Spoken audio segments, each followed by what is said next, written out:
सह प्रभारी मंत्री समस्तीपुर श्री श्रवण कुमार जी, माननीय मंत्री पंचायती राज विभाग सह प्रभारी मंत्री दरभंगा, माननीय मंत्री खाद्य एवं उपभोक्ता संरक्षण विभाग सह प्रभारी मंत्री मधुबनी श्रीमती लेसी सिंह जी, जल संसाधन तथा सूचना एवं जनसंपर्क विभाग के माननीय मंत्री श्री संजय कुमार झा जी, समाज कल्याण विभाग के माननीय मंत्री श्री मदन सहनी जी, मद्य निषेध उत्पाद एवं निबंधन विभाग के माननीय मंत्री श्री सुनील कुमार जी, परिवहन विभाग की माननीय मंत्री श्रीमती शीला कुमारी जी, लोक स्वास्थ्य अभियंत्रण विभाग के माननीय मंत्री श्री रामप्रीत पासवान जी, श्रम संसाधन विभाग तथा सूचना प्रौद्योगिकी विभाग के माननीय मंत्री श्री जीवेश कुमार जी, बिहार विधानसभा के माननीय उपाध्यक्ष श्री महेश्वर हजारी जी, राज्यसभा के माननीय सांसद श्री रामनाथ ठाकुर जी, झंझारपुर से माननीय सांसद श्री रामप्रीत मंडल जी, मोहद्दीनगर के माननीय विधायक श्री राजेश कुमार सिंह जी, रोसड़ा के माननीय विधायक श्री वीरेंद्र कुमार जी, बाबूबरही की माननीय विधायक श्रीमती मीना कुमारी जी, कुशेश्वर स्थान के माननीय विधायक श्री अमन भूषण हजारी जी,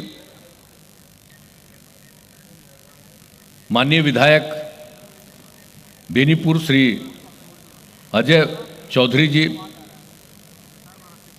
माननीय पूर्व सांसद श्रीमती असुमेघ देवी जी, माननीय पूर्व विधायक श्री विद्यासागर निषाद जी, माननीय पूर्व विधायक श्री राजकुमार राय जी, माननीय पूर्व विधायक श्रीमती मंजू कुमारी जी, बिहार विधान परिषद के माननीय पूर्व सदस्य श्री दिलीप चौधरी जी, बिहार विधान परिषद के माननीय पूर्व सदस्य श्री विनोद कुमार सिंह जी, यहाँ उपस्थित श्री उपेंद्र कुशवाहा जी, श्री केदारनाथ चौधरी जी, श्री आदर्श कुमार पिंटू जी, सत्येंद्र कामत जी, जनाब तारिक रहमान साहब और इस समाज सुधार अभियान के कार्यक्रम में उपस्थित सभी सम्मानित नेतागण, सभी जनप्रतिनिधिगण, मेरे प्रिय साथियों, यहाँ इस कार्यक्रम में उपस्थित सभी अधिकारीगण, सचिव श्री दीपक कुमार जी, बिहार के मुख्य सचिव श्री त्रिपुरारी शरण जी, बिहार के विकास आयुक्त जनाब आमिर सुबहानी साहब, बिहार के पुलिस महानिदेशक श्री एस.के. सिंघल जी, गृह विभाग के अपर मुख्य सचिव श्री चैतन्य प्रसाद जी, मद्य निषेध उत्पाद एवं निबंधन विभाग के अपर मुख्य सचिव श्री के पाठक जी, सामान्य प्रशासन विभाग के प्रधान सचिव श्री चंचल कुमार जी, ग्रामीण विकास विभाग एवं पंचायती राज विभाग के प्रधान सचिव श्री अरविंद कुमार चौधरी जी, लोक स्वास्थ्य अभियंत्रण विभाग के सचिव और समस्तीपुर के प्रभारी सचिव श्री जितेंद्र कुमार श्रीवास्तव जी, सूचना एवं जनसंपर्क विभाग के सचिव श्री अनुपम कुमार जी, मुख्यमंत्री के ओएसडी श्री गोपाल सिंह जी, मुख्य कार्यपालक पदाधिकारी जीविका सह मधुबनी जिले के प्रभारी सचिव श्री बाला मुरुगन डी जी,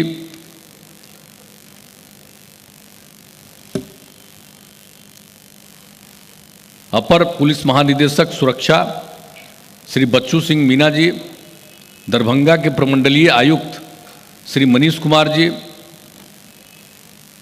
दरभंगा के पुलिस महानिरीक्षक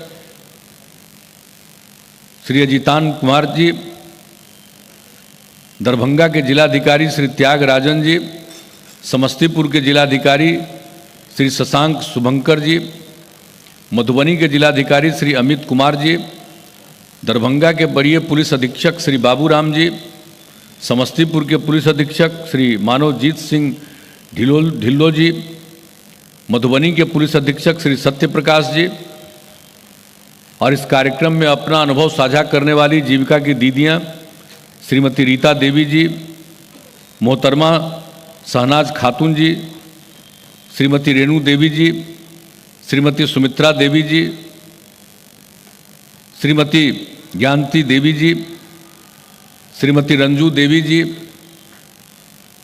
इस कार्यक्रम में उपस्थित विशिष्ट अतिथिगण, जीविका की दीदियां, प्रिंट एवं इलेक्ट्रॉनिक मीडिया के पत्रकार मित्रों, छायाकार बंधुओं और यहाँ उपस्थित बहनों एवं भाइयों, आप सब इस कार्यक्रम में शामिल हुए हैं, समाज सुधार अभियान के कार्यक्रम में। इसके लिए मैं आप सब लोगों को हृदय से धन्यवाद देता हूं और इस कार्यक्रम में शामिल होने के लिए इस कार्यक्रम में मैं आपका अभिनंदन करता हूं। आज सब लोगों ने बहुत सारी बातें कही हैं। जीविका की दीदियों ने, 6 लोगों ने अपने अनुभव को साझा किया, कहां से उनकी शुरुआत हुई, एक एक चीज की उन्होंने जानकारी दी। इसके लिए मैं उनको विशेष तौर पर धन्यवाद देता हूं, क्योंकि इस तरह की बात करने से सब लोगों का मनोबल ऊंचा होगा कि किस बुरे हाल से निकलकर कोई कितना आगे बढ़ा है और आज कितना अच्छा काम कर रहा है। तो मैं तो जब भी निकलता हूं तो मेरा तो यही है, जब शराबबंदी लागू हुआ था 2016 में, उसके बाद भी हम यात्रा पर निकले तो इसी तरह से 9 जगहों पर जीविका की दीदियों ने अपनी बात कही थी। तो आज भी जो हमने समाज सुधार अभियान का निर्णय लिया तो हमने यही कहा कि भाई हर जगह हम जाएंगे। तो पिछली बार तो 9 जगह गए थे, इस बार 12 जगह का किया है और आज तो 5वां स्थान पर हम आए हैं। और सब लोगों की बात जरूर सामने आनी चाहिए और यहाँ के बाद तो हम अधिकारियों के साथ बैठ करके समीक्षा भी करेंगे कौन सा काम किस गति से चल रहा है, और उसमें सारे जो एमएलए, एमएलसी, एमपी सब लोगों को समय रहता है कि वो भी अगर अपनी कोई बात रखना चाहते हैं तो वो रखें। तो अब इसके बाद हम उस कार्यक्रम में रहेंगे, लेकिन वो तो एक है। लेकिन जो सबसे बड़ी चीज है कि लोगों में एक जो अभियान की शुरुआत हम लोग समाज सुधार के लिए किया है उसको घर घर तक पहुंचाना, और इसीलिए इसका नाम हम लोगों ने दिया समाज सुधार अभियान। ये ऐसा नहीं है कि हम 12 जगह गए और 12 जगहों पर हमने यात्रा की तो ये अभियान समाप्त हो गया। वो तो एक उसका अंश है, कुछ जगहों पर जाने का जो हम जा रहे हैं वो उसका एक हिस्सा है। इसलिए इसकी तो शुरुआत हम लोगों ने करवाई है और ये उम्मीद हम करते हैं कि पूरे तौर पर इस कार्यक्रम को ठीक ढंग से लागू किया जाएगा। अब आप सोच लीजिए, आज जो हम लोग इस बात के लिए कर रहे हैं, चाहे शराबबंदी हो उसके पक्ष में या फिर बाल विवाह और दहेज प्रथा के खिलाफ, तो इन सब चीजों को लेकर के जो अभियान चलाया जा रहा है वो बहुत आवश्यक है। लेकिन जो यहां पर दीदियां बैठी हुई हैं तो इन सब लोगों को तो मालूम है ना, पिछली बार तो जब हम आए थे तो वो तो दरभंगा में हुआ था, इस बार समस्तीपुर में। तो आप समझ लीजिए इसका, अब तो आप लोगों को तो मालूम ही है कि क्या हुआ था। जब हम लोगों ने तो शुरू से हमारी इच्छा थी शराबबंदी लागू हो, लेकिन लगता था कभी कभी कि पूरा प्रभावित ढंग से लागू कर पाएंगे कि नहीं लागू कर पाएंगे, क्योंकि अब इसी धरती पर कर रहे हैं, जननायक कर्पूरी ठाकुर जी की धरती पर। जब उनको मुख्यमंत्री के रूप में वो फिर काम कर रहे थे 77 में, तो उन्होंने शराबबंदी लागू किया और पूरे तौर पर इसको लागू करने का पूरा काम किया उन्होंने। लेकिन उसके बाद वो 2-2.5 साल के बाद मुख्यमंत्री नहीं रहे। अब उनके नहीं रहने के बाद तो क्या हो गया था, शराबबंदी को जो लोग आए बाद में उन्होंने खत्म कर दिया। अब आप समझ लीजिए, तो उसके बाद मन में एक लगता रहता था कि भाई कहीं ठीक ढंग से लागू होगा कि नहीं लागू होगा। लेकिन हम इसके लिए शुरू से आप जानते हैं कि 2011 से ही हम लोगों ने ये सब काम शुरू किया, 26 नवंबर से ही, कि नहीं इसके बारे में बातचीत होनी चाहिए, अभियान होना चाहिए, सब लोगों को इस बात को लेकर के एक जागरूकता आए और लोग इसके पक्ष में इस बात को चलाएं। कई जगहों पर लोगों ने ये काम करना शुरू किया, ये सब तो चल रहा था, लेकिन सरकार के तौर पर पूरे तौर पर पाबंदी नहीं लग पाई थी।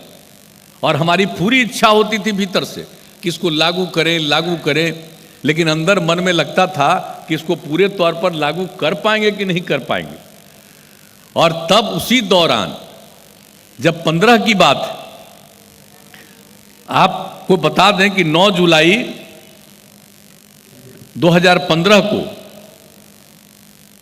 पटना में श्री कृष्ण मेमोरियल हॉल में महिला विकास निगम एवं DFID, वो तो इंग्लैंड का DFID था, उसका डिपार्टमेंट है, वो यहाँ के लिए कुछ काम कर रहा था। तो उन लोगों ने एक आयोजन किया था, एक बैठक का आयोजन किया था, उसमें मुझको भी बुलाया था। तो जब हम उसमें गए थे, वो ग्राम वार्ता का कार्यक्रम था। अब जब वहाँ पर गए तो अभी तो यहाँ पर बैठी हुई हैं लेसी सिंह जी, यहाँ पर बैठे हुए हैं श्रवण कुमार जी, ये सब तो उस बैठक में शामिल थे। तो जब हम बोल करके सारी बात महिलाओं के लिए बैठ गए, तो वहीं पर श्री कृष्ण मेमोरियल हॉल पटना में जो महिलाएं बैठी हुई थी, जीविका समूह की दीदियां थी, वो खड़ा होकर के मांग करने लगी। तो हम तो जाकर के बैठने जा रहे थे, तो हमको लगा कि कुछ बोल रही है शराबबंदी के लिए। तो हमने इन दोनों से पूछा, जो आज यहाँ मौजूद हैं, इन दोनों से पूछा कि क्या बोल रही है। तो इन लोगों ने भी कहा कि कह रही है शराबबंदी लागू। तो जब हम बैठने जा रहे थे अपनी जगह पर, बोल करके लौट करके आ करके उस दिन हमने कह दिया कि आप लोगों ने ये बात रखी है, अब अगली बार फिर हमको काम करने का मौका मिला तो निश्चित रूप से शराबबंदी लागू कर देंगे। और वो तो आप जान रहे हैं कि ये तो 9 जुलाई की बात थी और उसके 3 महीना 4 महीना के बाद चुनाव होना था 2015 में। तो जब चुनाव हो गया और जब चुनाव संपन्न हो गया, तो उस चुनाव के बाद हम लोगों ने फिर वो 26 तारीख को जो हमने करना शुरू किया था, मद्य निषेध दिवस के रूप में उसको मनवाते थे, तो वो कार्यक्रम फिर था 26 नवंबर को 2015 में। चुनाव के बाद जब हम लोगों ने शपथ ग्रहण कर लिया तो उसके बाद था। तो आज हम आपको एक और बात बता देना चाहते हैं कि जब हम लोगों को ये मौका मिल गया, तब हम लोगों ने उस दिन जो बैठक रखा उस दिन, और उस दिन बैठक में ही ये बात की चर्चा हुई कि शराबबंदी हम लोग लागू करेंगे। और आप जानते हैं उस समय इस विभाग की जिम्मेवारी हम लोगों ने IAS अधिकारी जो हैं के पाठक जी, जो आज आपको शुरू में बोल दिए ना, अभी मद्य निषेध उत्पाद एवं निबंधन विभाग के अपर मुख्य सचिव अब हैं, फिर है, उसी समय ये थे। तो इन्हीं को हमने कहा था, उसके 2-4 ही दिन पहले ये ग्रहण किए थे जगह, और उस समय हमने कहा था, लेकिन उस समय विभाग का नाम मद्य निषेध, और आप जो अब जो नाम है इसका नाम मद्य निषेध उत्पाद एवं निबंधन, लेकिन उस समय नाम था इसका उत्पाद निबंधन एवं मद्य निषेध, पहले से विभाग का नाम। तो उसी के ये प्रधान सचिव थे। तो इनको हमने पहले कहा था कि पूरी तैयारी करिए, और उसी दिन पूरी तैयारी हुई कि पूरे बिहार में अभियान चले और हम लोग तो शराबबंदी लागू करेंगे। ये बात 26 तारीख को ही, और इन लोगों ने काफ़ी मेहनत किया 2 साल तक। उसके बाद तो फिर दूसरी जगहों पर चले गए, फिर आए। तो हमने कहा कि भाई फिर यही काम संभालिए, अब इसी काम को फिर जो अभियान चला रहे हैं, तो इन्हीं को हमने के पाठक जी को ही दिया कि भाई आप देख लीजिए, हर हालत में पूरे तौर पर बहुत ही प्रभावी ढंग से ये लागू होना चाहिए। तो इसके लिए पूरा का पूरा काम कर रहे हैं, और हमारे जितने पुलिस अधिकारी ये सब लोग कर रहे हैं। तो सारे लोग फिर इस काम में लगे। और इसी सिलसिले में क्या हुआ, इस बीच में तो आप जानते हैं, हम तो शुरू से कहते हैं कि जब भी ये अभियान चला, उस समय भी अभियान चला था 2016 में। तो उस समय जो अभियान चलाए थे हम लोग, तो उसमें तो दरभंगा में आए थे जिसकी हमने चर्चा की। तो ये सब काम हम लोग करते रहे, और किस तरह से आज जो कितना बढ़िया ढंग से बोल रही थी, और उस समय तो सब जगह जो हम 9 जगह गए तो इसी तरह से हमने महिलाओं की बात सुनी, कितना उत्साहित थी। आज भी बोल रही थी ना कि पति पीते थे, अब बाद में उन्होंने पीना छोड़ दिया, तो कितना अच्छा लगा सुन करके, इन सब लोगों की बात सुन करके कितना अच्छा लगता है। और उस समय की बात हम कभी भूलते नहीं हैं। जब 16 में घूम रहे थे तो एक जगह एक महिला ने कहा कि मेरे पति शराब पीते थे और शाम में शराब पी करके आकर के घर में झगड़ा करते थे, देखने में बहुत खराब लगते थे। और अब जब से शराबबंदी लागू है तब शाम में आते हैं, बाजार से तरकारी खरीद करके घर के लिए लाते हैं और मुस्कुराते हैं, अब देखने में अच्छे लगते हैं। तो जब शराबबंदी लागू हुआ, जो घर में शराब पीता था और शराबबंदी लागू होने के बाद उसको शराब छोड़ना पड़ा, तो कितना बड़ा परिवर्तन आया। बहुत लोग तो उस समय मांग करते थे ना कि भाई शराब पीने के लिए भी जो लोग मान लीजिए कि जिसको कई तरह का इलाज होता है, बीमार है, उसको शराब पीने के लिए कहता कि हाँ पी सकते हो तो उसको पीने दीजिए। हमने कहा कहीं संभव है जी? शराब पीने से किसी का तबीयत ठीक होता है? शराब पीने से तो तबीयत खराब ही होती है, वो सबसे खराब चीज है। हम लोग किसी को शराब पीने की इजाजत नहीं देंगे। और हम लोगों ने हॉस्पिटल के माध्यम से सब लोग जो इस तरह के थे उनको भेज भेज के 15-15 दिन लोगों को रख करके, या उससे भी ज्यादा जिनको रहना पड़ा रख करके, लोग एक एक आदमी समझा कि शराब पीना जरूरी नहीं। तो ये सब काम हम लोगों ने उस समय करवाया, तो ये उस समय करवाया। लेकिन हम तो जब भी अभियान चलाते थे तो ये तो हमेशा बोलते रहे कि भाई आप कुछ भी कीजिए, ये जो मनुष्य है इसका एक हिस्सा तो गड़बड़ करता ही है। सब लोग सही रास्ते पर चलने वाले नहीं होते हैं, कुछ न कुछ बायां दायां गड़बड़ करता ही है। ये आदमी के कुछ लोगों का ऐसा स्वभाव ही होता है, चंद लोग होते हैं तो कुछ तो बाएं दाएं करेगा ना। तो क्या क्या काम कर दिया। शराब कोई पी रहा है और कोई शराब पिला रहा, जान ले रहा जहरीला शराब दे दे करके, तो कुछ तो घचपच करने वाला होता ही ना है। और अभी फिर देखे कि 40 से भी ज्यादा आदमी शराब पिया और उसके चलते उसकी मृत्यु हो गई। तो हमने कहा कि भाई अब तो उस समय हम तो साफ बोले कि अरे पिएगा तब पीना तो बुरा चीज है ही है, तब पिया तो मरा। तो ये तो सबके लिए एक तरह से उदाहरण सामने है कि कभी मत पियो, पीने के चक्कर में मत चलो, तुमको कोई दूसरा कुछ पिला देगा, मर भी जाओगे। तो इसीलिए ये सब चीज हमने कहा कि ना, अब तो एक बार और फिर सशक्त अभियान चलाना चाहिए। इंतजाम तो सब किया गया, महिलाएं तो करती रहती है, लेकिन पूरे तौर पर यह पूरा का पूरा अभियान चलाया जाए। और आप लोग अभियान चलाने में शामिल हुए, मुझे खुशी है इस बात की। और जो किस किस तरह से एक एक काम हो रहा, हर प्रकार से लोगों के लिए।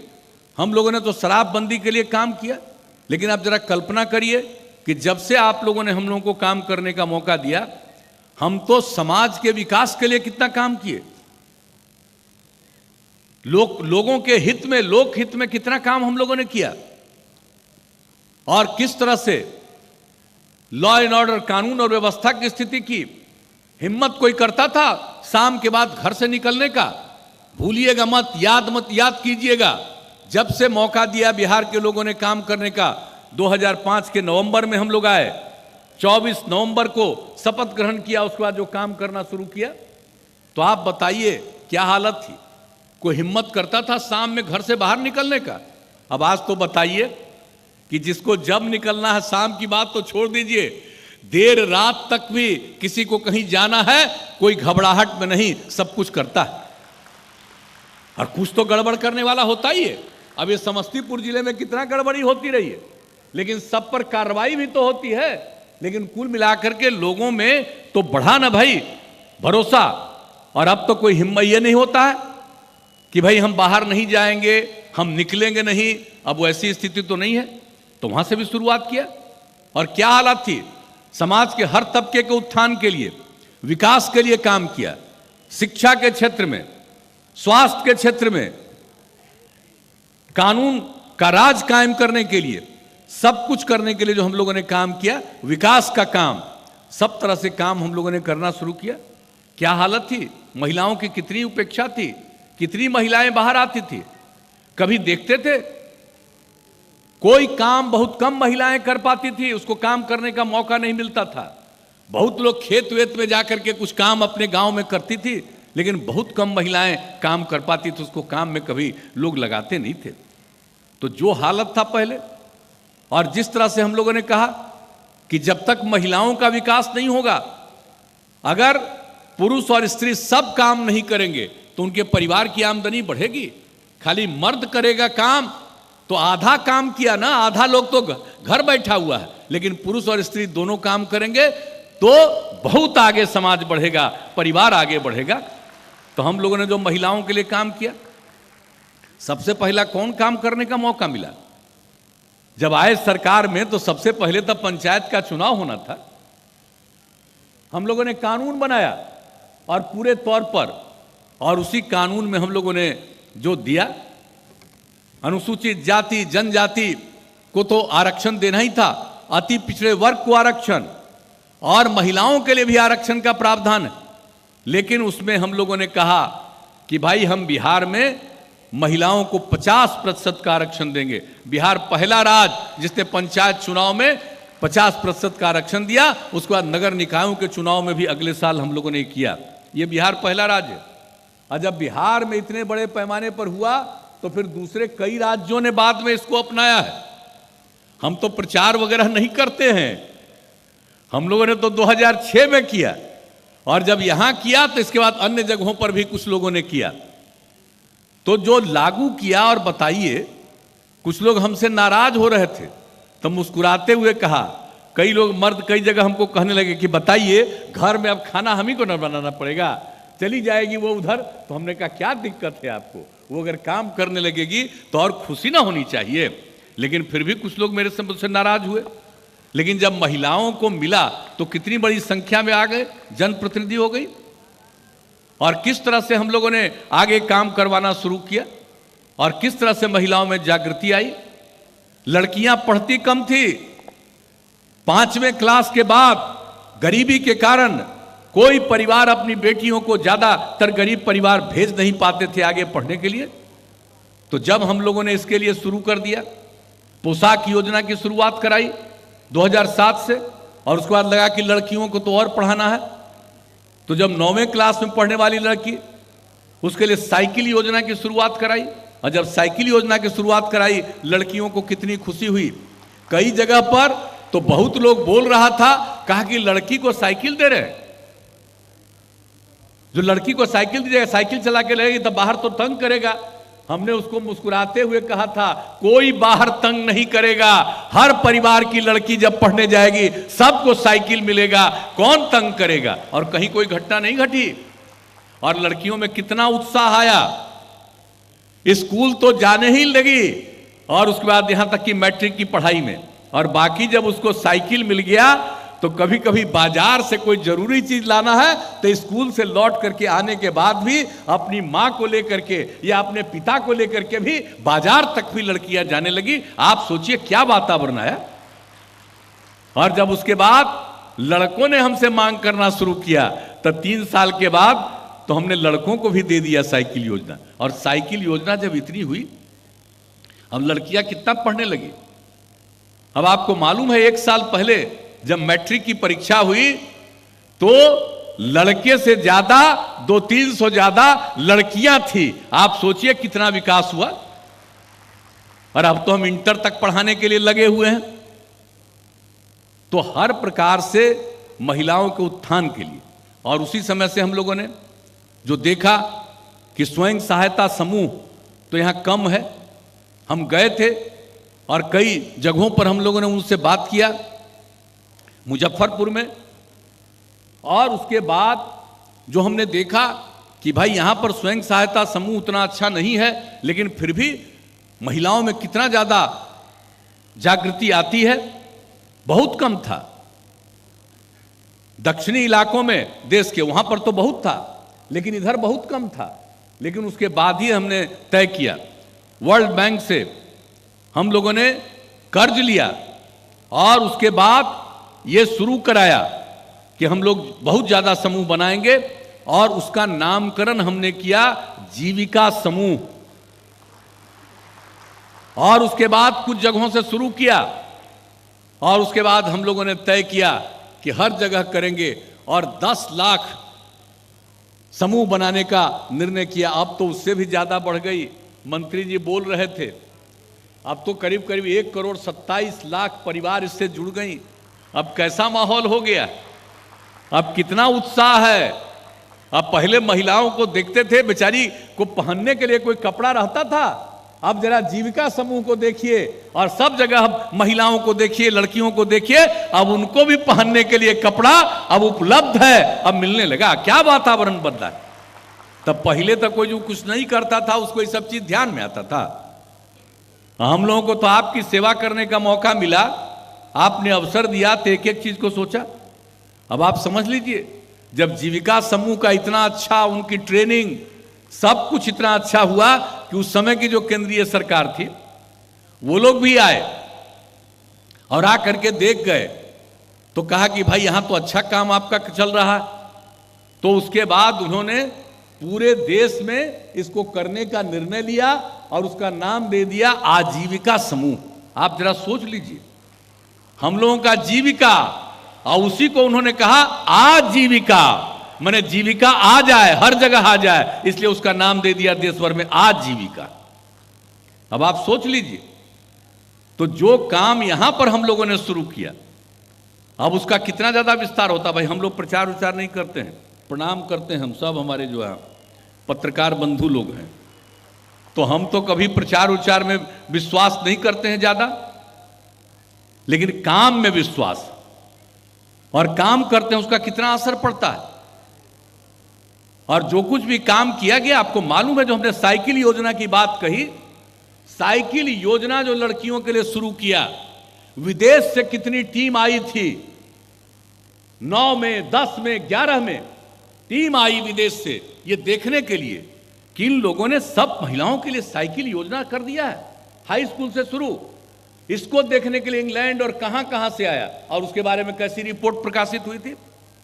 अब तो हमको लोग नहीं ना याद रखना चाहते हैं, बहुत लोग, उसको तो आजकल तो आ गया है सोशल मीडिया न जी, अब मोबाइल पर ना सब चीज आजकल सब दिखाते रहता है, तो ये सब तो सब बतवा को लोग खत्म कर देगा। लेकिन जान लीजिए कि जो काम किया गया उसका कितना बड़ा प्रभाव पैदा हुआ था, और आज आप समझ लीजिए समाज में किस तरह से हो रहा। और हमने तो कहा महिलाओं को पढ़ाएंगे, और कहा कि भाई खाली लड़का पढ़ेगा, लड़की भी पढ़ेगी। तब देखिए तो लड़का लड़की सब कोई भी स्कूल में अब संख्या लगभग बराबर बराबर। ये वातावरण करते हुए हम लोगों ने जो सारा काम किया, तो उसके चलते कितना विकास हुआ। और महिलाओं की ही मांग है कि भाई शराबबंदी लागू हो, तो हम लोगों ने शराबबंदी लागू कर दिया।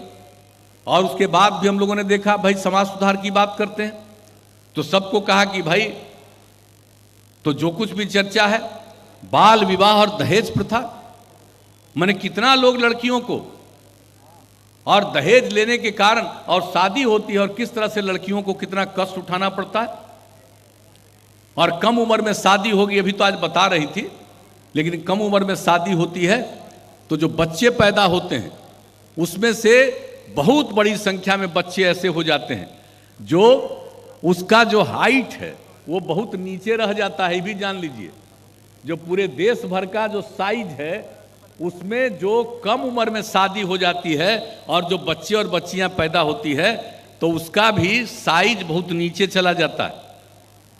तो ये सब चीज़ों को, इसको ठीक ढंग से लोगों के बीच में प्रचारित करना और लोगों को बताना, और अनेक प्रकार की बीमारियां पैदा होती, ठीक ढंग से वो लड़की आगे काम नहीं कर पाती। तो ये सब चीज़ इसके साथ साथ हम लोगों के लिए बहुत आवश्यक है। तो हम लोग ये सब चीज़ करना चाहते हैं, और आप जानते हैं कि हम लोगों ने इसके लिए जितना भी अभियान चलाया है, आप सबको पूरे तौर पर मालूम है। हर तरह से हम लोगों ने जो काम करना शुरू किया, दहेज प्रथा के लिए भी, बाल विवाह से मुक्ति के लिए भी, तो किस तरह से इसकी शुरुआत हम लोगों ने की। शराबबंदी का शुरुआत किया 16 से, और 17 में जो 2 अक्टूबर का राष्ट्रपिता महात्मा गांधी बापू का जन्मदिन था, 2017 में 2 अक्टूबर को ही हम लोगों ने बहुत बड़ा सम्मेलन किया। और पटना में जानते हैं ना, जो बापू सभागार नामकरण किए हैं, जितना बड़ा हॉल है, ये देश में कहीं उतना बड़ा नहीं है। 5000 लोगों के बैठने को, वही हम शुरू किए, उसका नामकरण किया बापू सभागार। अब बापू सभागार उसका नाम दिए, और उसका जो उद्घाटन किया, उद्घाटन इसी कार्यक्रम से हुआ कि किस तरह से हम लोग जो बाल विवाह और दहेज प्रथा के उन्मूलन के लिए काम करेंगे। पूरे देश का राज्यव्यापी सामाजिक अभियान इसकी शुरुआत कराई, या उसी दिन से 2 अक्टूबर 2017 से तो ये सब काम किया गया। और ये बात की गई, दहेज प्रथा भी एक ऐसी सामाजिक कुरीति है जो कानूनन अपराध होने के बावजूद समाज में पूरी अभी स्वीकार्यता के साथ व्याप्त, बहुत गंदी चीज है। कानून बना हुआ है, कानून बना हुआ है दहेज प्रथा और बाल विवाह के खिलाफ, लेकिन इसके बाद भी लोग नहीं मान रहे। दहेज वगैरह लेना तो कितनी बुरी चीज है। तो हम लोगों ने तो तय किया, पहले भी तय किया था कि भाई हम लोग तो नहीं जाएंगे। अगर कोई शादी करेगा तो लिखेगा कि हम दहेज नहीं लिए, और लिख करके वही जो अपना निमंत्रण का कार्ड देता है तो उसी में जाएगा, तभी जाएंगे। इस बार तो खैर कोरोना के बाद जो शुरू हुआ तो हम लोग कई जगहों पर चले गए, कहा कि भाई कोरोना वाला दौर है इस बार, लेकिन अब फिर कह दिया कि अब आगे फिर अगर कोई शादी करेगा तो लिखेगा कि हम इसमें दहेज नहीं लिए हैं, तभी जाएंगे। और आप लोगों से भी अपील करेंगे कि अगर ये तय कर लीजिएगा कि अगर दहेज नहीं लेगा तभी हम उसके शादी में जाएंगे, तब इसका बहुत असर पड़ेगा। पिछली ही बार असर पड़ गया था। ये जो जीविका की हमारी दीदियां हैं, इन लोगों ने कई जगह कर दिया कि अगर दहेज लोगे तो हम लोग नहीं जाएंगे। कोई आदमी का गांव में आप जानते हैं ये स्थिति आ गई कि अब कोई आएगा ही नहीं, कोई शादी में ही नहीं रहेगा, तो इसका बहुत असर पड़ा था। और बाल विवाह के बारे में तो बात हो ही रही कि उससे बचाव कराना है लोगों को, कम उम्र में शादी नहीं होनी चाहिए। तो इन सब चीजों के लिए भी ये पूरे तौर पर पूरा का पूरा अभियान चलाया जा रहा है। तो हम लोग तो यही चाहते हैं कि जो भी, और बाल विवाह दहेज प्रथा के पर भी तो हम लोगों ने मानव श्रृंखला बनवाई थी, तो वो हुआ था 21 जनवरी 2018 में। उसमें भी 13,000 किलोमीटर की अटूट मानव श्रृंखला बनाई गई थी। तो आप सोचिए, उस बार भी हम लोगों ने काम किया, शराबबंदी के लिए अभियान चलाया, तो वो तो 21 जनवरी 2017 में, तो उसके लिए तो देश भर में 4 करोड़ के करीब लोग शामिल हुए थे, इसमें भी शामिल हुए लोग। अब हम यही चाहते हैं कि जब इतना शुरू में किया गया तो अभी हम लोगों को एक एक चीज को सामने देख करके हर प्रकार से काम करना। और जो बहनें बैठी हुई हैं, अब आप समझ लीजिए कि हमने तो कुछ ही चर्चा आपसे की, लेकिन आप एक तरह से जान लीजिए कि तो जितना हमने महिलाओं के लिए किया वो तो मालूम हुआ, लेकिन शिक्षकों के नियोजन में भी हमने 50% का महिलाओं के लिए दिया, ये भी काम शुरू करवाया हम लोगों ने। और फिर आप समझ लीजिए कि पुलिस में महिलाओं के लिए, यानी पूरे राज्य सरकार की हर सेवाओं में 35% का आरक्षण है महिलाओं के लिए, और पुलिस में कुल मिला के लगभग है 37% का आरक्षण। पहले पूरे में 3% था, लेकिन अब ये जो हो गया 35% महिलाओं का, 37% आरक्षण। और आपको मालूम है कि अब बिहार में पुलिस में 25 करोड़ से ज्यादा महिलाएं, 25,000 से ज्यादा महिलाएं, 25,102 महिलाएं हैं। इतना ज्यादा पुलिस में महिलाएं इस राज्य के किसी प्रांत में नहीं है। आप सोच लीजिए, बिहार एक गरीब राज्य है और यहां पर जो हम लोग काम करते हैं, तो गरीबी से मुक्ति दिलाने के लिए अगर महिलाएं आगे बढ़ेंगी और पुरुष और स्त्री मिलकर के काम करेंगे, तभी हम गरीबी से आगे निकल पाएंगे, विकास के रास्ते पर जाएंगे। इसलिए ये सब अभियान चलता है। तो आप लोगों से उम्मीद क्या लेकर के आए?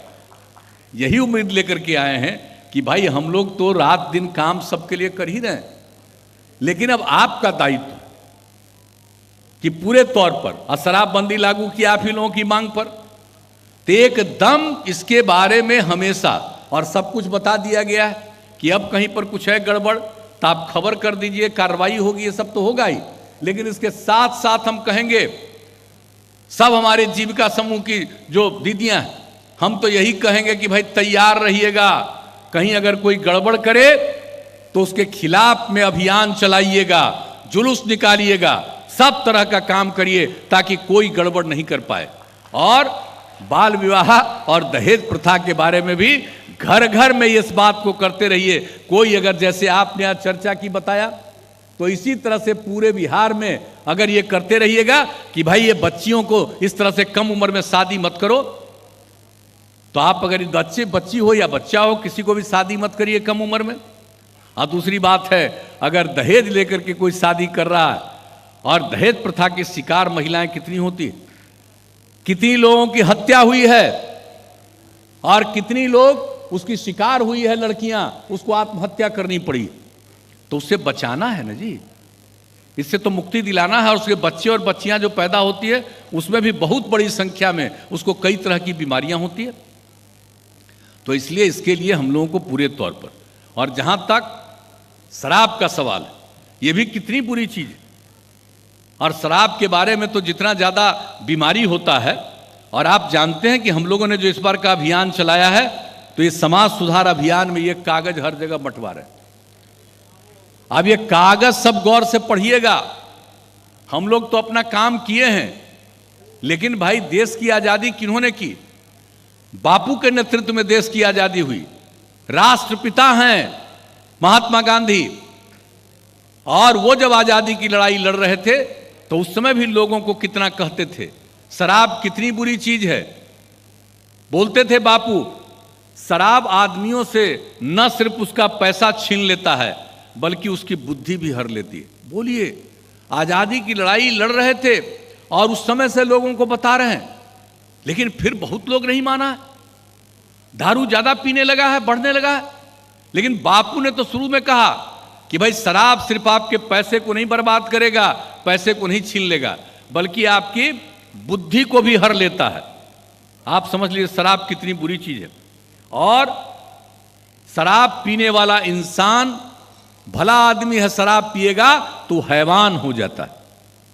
तो ये जो बापू ने कहा, इस बात को लेकर के, इस बात को भी हम साथ में किए हुए हैं। और बापू तो एक बार बोले थे, सबको कहते थे कि हम 1 घंटा के लिए तानाशाह हो गए तो सब शराब की दुकान को हम बंद करेंगे।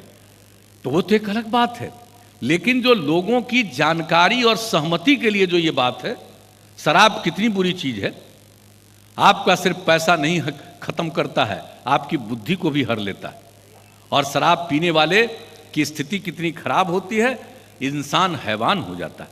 ये कैसा चीज है, इसको तो एक एक व्यक्ति के कान तक पहुंचाना है। मानते हैं कि सब नहीं सुन, बहुत आदमी तो गड़बड़ होता ही है। आप तो जानते हैं ना, कोई धर्म को मानने वाले लोग हों तो आप तो जानते न हैं कि जितने को हम भगवान मानते हैं, वो लोग जब आए थे धरती पर तो क्या क्या हुआ था। कुछ लोग तो गड़बड़ करने वाला उनके साथ था ना जी। तो आदमी में तो होता ही है कुछ गड़बड़ करने वाला। जब भगवाने से कर सकता है तो इधर उधर तो करने वाला होगा ही, लेकिन भगवान तो उपदेश देके जाते हैं और तभी उसमें कमी आती है। उसी तरह से ये अभियान चलाइएगा, तभी गड़बड़ करने वालों में कमी आएगी। तो उसके लिए उन लोगों के बीच में तो घर घर में इस बात को कहना है कितना बुरा चीज है। और दूसरी बात है, कुछ पढ़े लिखे और काबिल लोग क्या क्या बाएं दाएं बोलते रहता है, बड़ा मेरे खिलाफ अंदर अंदर चलते रहता है, उल्टा पुल्टा इधर से उधर करता रहता है।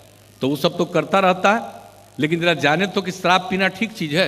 हम लोग तो शुरू से बोलते थे कि दारू बहुत बुरी चीज है, बुरी चीज है, लेकिन नहीं माने। तो देखिए, तो वर्ल्ड हेल्थ ऑर्गेनाइजेशन WHO, विश्व स्वास्थ्य संगठन ने 2016 में पूरे दुनिया का सर्वेक्षण किया और 2018 में प्रकाशित किया कि शराब कितनी बुरी चीज है, और कहा कि भाई शराब पीने के कारण दुनिया भर में 1 साल में कम से कम 30 लाख लोगों की मृत्यु होती है।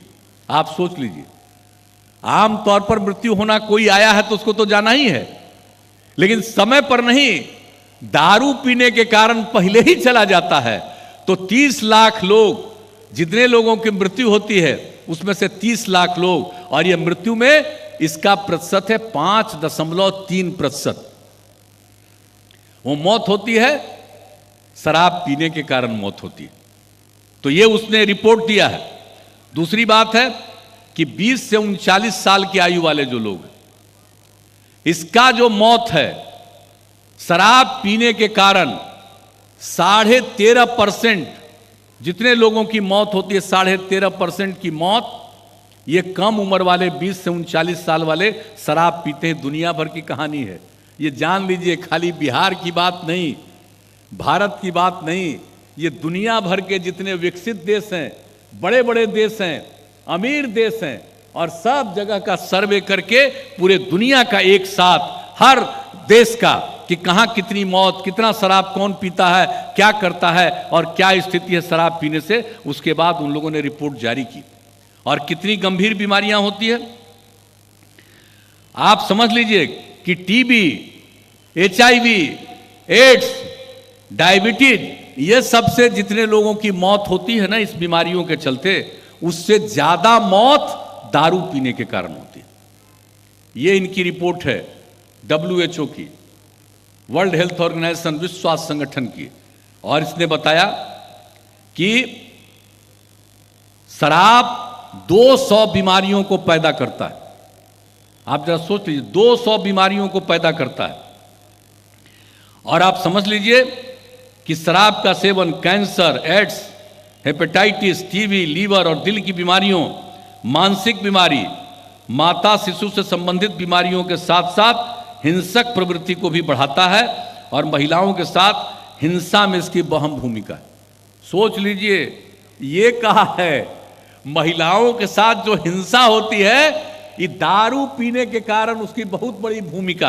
अब आप समझ लीजिए, ये नहीं बताइएगा, हमारी बहनें यहां पर हैं, सब जीविका समूह, ये बात भी बताइएगा ना कि भाई बताइए कि महिलाओं के साथ हिंसा में सबसे बड़ी भूमिका दारूबाज की है।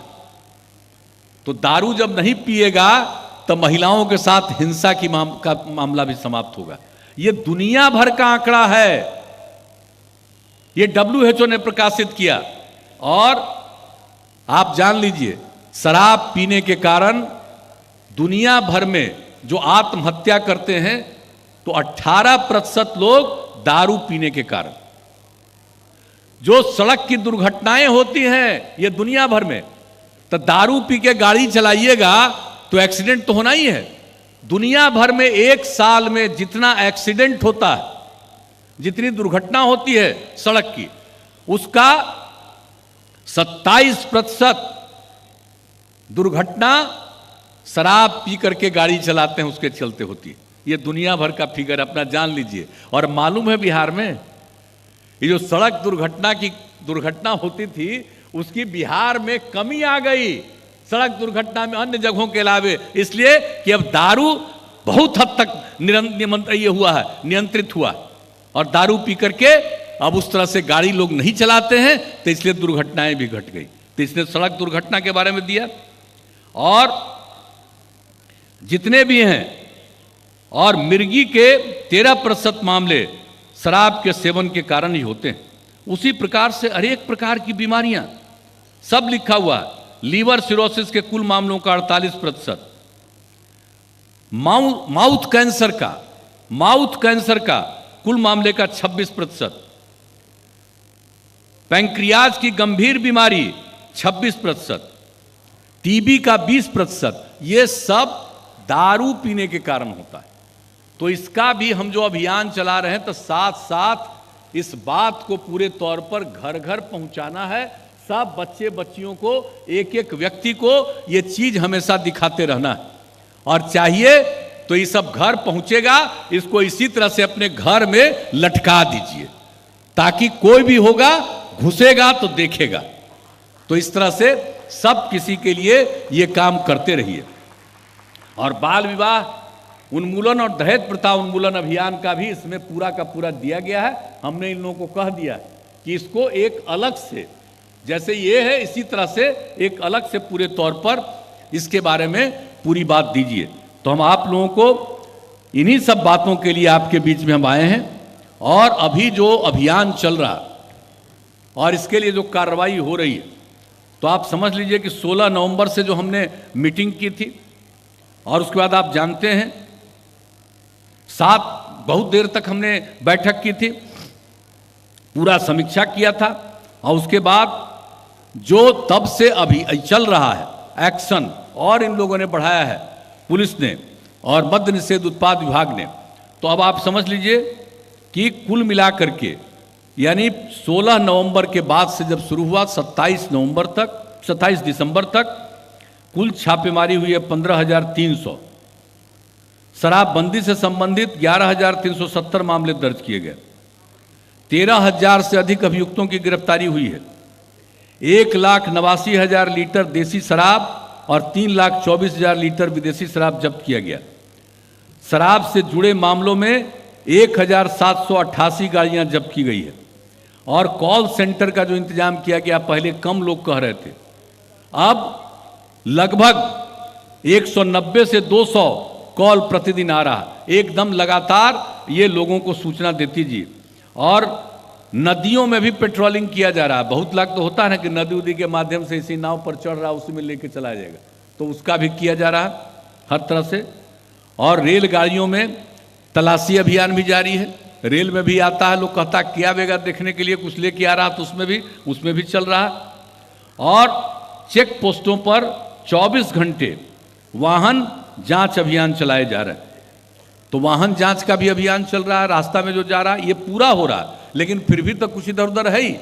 तो हम लोग तो बराबर मीटिंग भी कर रहे हैं और इन लोगों से यही उम्मीद है। और फिर शपथ लिया है, एक एक अधिकारी ने, एक एक पुलिसकर्मी ने, सब लोगों ने शपथ लिया है फिर से। और इसी बार 26 तारीख को हम लोगों ने सब लोगों का शपथ कराया नवंबर को। तो अब शपथ फिर से लिए हैं, इसलिए इस बात का ध्यान रखिए, मत पीजिए न पीने दीजिए, लोगों को प्रेरित करिए। तो ये सब काम तो करना ही है। और इसके साथ साथ आज तो मुझे देख करके ये खुशी हुई कि आप लोगों ने यहाँ पर जो काम करना शुरू किया है, अच्छा काम किया है। तो जो यहाँ पर आप लोग खास करके जो देखा कि नीरा का जो उत्पादन है, उस पर भी हमको बैठा करके अभी दिखाया, 8 चीज़ों को दिखाया। हमने देखा नीरा पर, मुझे बड़ी खुशी हुई। अब नीरा के लिए भी तो हम लोग शुरू किए हैं ना भाई, कि ताड़ी न हो। जो ताड़ का पेड़ है उससे अगर सुबह के बाद निकालिएगा तो निकलेगा ताड़ी, और सुबह होने के पहले, सूर्योदय के पहले निकालिएगा तो निकलेगा नीरा। और नीरा कितना पवित्र चीज है। तो उसके लिए तो पूरा 1 साल चला बढ़िया से। बाद में कुछ केरला में घटना घट गई तो कुछ बात में व्यवधानित हो गया, लेकिन यहां पर तो आप काम कर रहे हैं। लेकिन बाकी के लिए तो करते ही हैं, लेकिन साथ साथ निश्चित रूप से ताड़ के पेड़ पर, और लोगों को कई जगह पर लोगों को बता देता है कई तरह की बात। तो हम लोग तो यही कहेंगे कि भाई ताड़ के पेड़ पर जो काम करते हैं, ताड़ी मत निकालिए। और कितनी महिलाएं हैं जिनको ये मदद किया गया सतत जीविकोपार्जन योजना के अंतर्गत, चाहे वो देसी शराब वाले थे या ताड़ी वाले थे, इन सब लोगों को मदद किया गया। और पूरे आज यहाँ पर भी बता रही थी कितना मदद किया गया, कितना फायदा हुआ। उसी तरह से जो ताड़ी निकालते हैं, ताड़ी नहीं निकालिए और नीरा का काम करेंगे। तो हमने तो मन बना लिया और इसके बारे में हम बैठक करके ये निर्णय लेने वाले हैं कि साहब सतत जीविकोपार्जन योजना के अंतर्गत इसका हम और विस्तार करेंगे। जो भी आदमी जो ताड़ के पेड़ पर काम करता है वो ताड़ी की जगह पर नीरा की शुरुआत कर देगा, तो उन सब लोगों को, परिवार को सतत जीविकोपार्जन योजना के आधार पर उसको हम मदद करेंगे। 1 लाख रुपए तक की मदद करेंगे कि वो दूसरा व्यापार करेगा। और जो व्यापार करना शुरू करेगा वो, तो उसको कितना लाभ मिलेगा। और किस तरह से हम लोग मदद करते हैं, जो काम शुरू करेगा तो उसको 7 महीना तक 1-1 हजार रुपया भी दिया जाता है, ताकि कभी उसको किसी तरह की दिक्कत नहीं आए। तो सतत जीविकोपार्जन योजना के अंतर्गत हमारे अधिकारीगण भी बैठे हुए हैं। कल ही मीटिंग में हमने ये बात कहा कि अगर ताड़ी को छोड़ करके जो लोग भी नीरा का उत्पादन करेंगे, जरा सुन रहे हैं मेरी बात कि नहीं, आपसे में बात कर रहे हैं, आपस में बात करें कि मेरा बतवा सुन रहे हैं। हम कह रहे हैं आपको कि अब एकदम बिल्कुल बना लीजिए। ताड़ी का जो उत्पादन ताड़ के पेड़ पर करता है उसको छोड़ करके नीरा का उत्पादन करेगा तो सब उस परिवार को सतत जीविकोपार्जन योजना के अंतर्गत जो आप 1 लाख रुपए तक की मदद देने का है वो मदद देने का निर्णय कर लीजिए। और इस बात का ऐलान पूरे तौर पर आज मैं कर दे रहा हूं कि अगर ताड़ी को छोड़ करके नीरा की तरफ जाइएगा आपकी आमदनी बढ़ेगी। आप समझ लीजिए, इसके चक्कर में मत रहिए। कुछ लोग तो लोगों को बता देते हैं कि अरे भाई ये ताड़ी वाला काम करता है, इसको भी पकड़ लिया जा रहा है तो ये किया जा रहा है। अरे भाई ताड़ी छोड़ करके नीरा का काम करो, हम लोग तो पूरा का पूरा मदद करेंगे। और किसी भी तरह से गलत काम मत करिए। ताड़ी भी खराब चीज है और अगर नीरा है तो बहुत अच्छा चीज है। तो आज तो यहां पर बैठे हुए हैं ना हमारे डीएम जो है दरभंगा वाले, आप जरा पूछ लीजिए। और डीएम दरभंगा को तो चाहिए ना सबको बताना भाई। जो डीएम दरभंगा हैं, जो पहले कहाँ थे डीएम, पहले थे वो त्यागराजन नालंदा में। और जब ये अभियान चला 17-18 में तो किस तरह से इन लोगों ने कितना अच्छा बनाया हम तो कभी जानते नहीं थे। ताड़ी से तो मेरा कोई मतलब नहीं, नीरा भी कभी नहीं हम ग्रहण किए थे। इसने भेजा नीरा को और कितना स्वादिष्ट है, कितना अच्छा है। और किस तरह से पटना में लोग जो सुबह टहलते थे वो नीरा का ग्रहण करते थे, कितना स्वास्थ्य के लिए वो फायदेमंद है। तो ये सब जब करिएगा, नीरा लीजिएगा भी। और हमको तो देखने का मौका मिला था नालंदा जिले में कई जगह पर जाकर के कि सवेरे सवेरे से वो जो करना शुरू किया एकदम उसकी पूरी की पूरी नीरा की बिक्री हो जाती थी और उसको इतना फायदा था। वो है ना जी डीएम साहब, कहाँ है? खड़ा हो, आमने सामने आओ। है? हाँ, और वो तो नीरा का जिसको देखे, नीरा पीने के बाद अगर बच जाएगा तो उससे पेड़ा निकलेगा, वो तो उसके बाद की चीज है। गुड़ निकलेगा, पेड़ा निकलेगा, लेकिन उसके पहले ही वो इतना बढ़िया है। वो जो बच जाएगा वो तो 15 दिन तक खराब नहीं होता है। और जो बच जाएगा उसी से पेड़ा बना लीजिएगा। तो ये सब चीज है। तो इस सब को प्रेरित करिए। यही इतना अच्छा नालंदा में उस समय डीएम थे कराए और उसके चलते इतने लोग जो भी काम शुरू किया तो उसमें लोगों को कितना लाभ हुआ। लेकिन बाद में फिर वो चीज़ गड़बड़ा गया है। अब हम लोगों ने तय कर दिया है कि इसको पूरे तौर पर करिए और उसके बाद अन्य चीज़ों से भी नीरा का उत्पादन बाकी साल जो यहाँ पर किए हुए वो करवाने के लिए प्रेरित करिए। वो आगे की चीज़ है, दूसरे नंबर पर है। लेकिन पहला नंबर पर है कि अगर ताड़ के पेड़ से करेगा, यानी ताड़ी जो बनाता है उसकी जगह पर नीरा बनाएगा तो ये उनके लिए भी फायदेमंद है। और जब नीरा लोगों को मिलेगा पीने के लिए वो भी अच्छा है। तो उसके लिए भी पूरे तौर पर इसको साथ साथ अब चलाइएगा, अभियान चलाइएगा और मिलजुल करके। और हम सब लोगों से यही कहेंगे कि भाई जो आज बात हो रही है आपके बीच में हम आए हैं तो निश्चित रूप से, और आप तो अभी सीमित ना आए हैं, अभी तो ऐसा तो है नहीं, अभी भी कोरोना का दौर है, इसलिए सीमित लोगों को ही बुलाया जाता है। अगर नॉर्मल पीरियड रहता तो आज तो संख्या बहुत होती, लेकिन लाया इसलिए जाता है, सीमित लोगों को ही इजाज़त दी जाती है। तो उसके पीछे आप सब लोगों का भी ये दायित्व है कि अपने अपने इलाकों में इन सारी बातों को पूरे तौर पर अपना जो काम करती हैं वो तो कीजिए ही, लेकिन इसके साथ साथ इस अभियान को चलाइएगा। इससे आपको भी लाभ मिलेगा, समाज भी बेहतर होगा और हम लोगों का राज्य बहुत आगे बढ़ेगा। और आप लोगों ने जो सेवा करने का मौका दिया है, हम तो आपकी सेवा करते हैं और आपकी सेवा करना ही हमारा धर्म है। यही सोच करके हम लोग रात दिन काम करते रहते हैं। तो अब क्या उम्मीद करें कि आप लोग ये जो समाज सुधार अभियान का काम है इसको निरंतर चलाते रहिएगा। हाथ उठा के बताइए। चलिए, सब आप लोगों ने वचन दे दिया हाथ उठा करके, तो इसके लिए मैं आपको हृदय से धन्यवाद देता हूं। और ये जो सारा काम है इससे लोगों को प्रेरित करिए, एकजुट होइए और समाज में इसके साथ साथ जो अन्य काम विकास के होते हैं उस पर भी नजर करिए कि वो ठीक ढंग से हो, सबको उसका लाभ मिले। सब तरह से जो काम किया गया है उन सब चीजों पर भी नजर रखिएगा। हर घर नल का जल, हर के घर के लिए शौचालय, हर घर तक पक्की गली नाली का निर्माण, ये सब काम किया गया। एक बात हम आपको और बता देना चाहते हैं जो हम पहले भी बताते थे कि अगर खुले में शौच करिएगा और पीने का पानी ठीक नहीं रहेगा तो बहुत तरह की बीमारी होती है। और अगर खुले में शौच नहीं करिएगा, शौचालय बन गया, बहुत लोगों की आदत है अभी भी खुले में चले जाते हैं शौच करने, जरा उनको भी कहिए कि भाई घर के बाहर शौच करने मत जाइए, आप घर के अंदर अपने शौचालय में ही पखाना में जाइए, बाहर मत जाइए। क्योंकि बाहर अगर जाइएगा, खुले में शौच करिएगा और पीने के लिए जो पानी है उपलब्ध लगभग पूरा करा दिया है हर घर नल का जल, तो वही पानी का सेवन करिए, इधर उधर का पानी का सेवन नहीं करिए। तो आपको 90% बीमारियों से छुटकारा मिलेगा अगर आप खुले में शौच नहीं करिएगा। और जो हर घर नल का जल दिया गया है यही पानी पीजिएगा तो आपको निश्चित रूप से बहुत लाभ होगा। तो इसको भी जरा अभियान में चलाते रहिएगा, कहीं ऐसा नहीं हो कि भाई घर में शौचालय है और तब वो बाहर चले जा रहे हैं।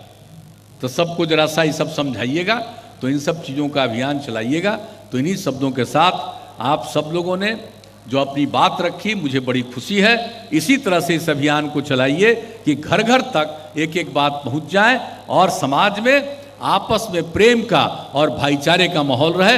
हम लोग सब मिलकर के काम करें और राज्य को आगे बढ़ाएं और देश की सेवा में भी अपना योगदान करें। इन्हीं शब्दों के साथ आप सबको बहुत बहुत धन्यवाद। मैं अपनी बात समाप्त करता हूं। तन समर्पित, मन समर्पित और ये जीवन समर्पित।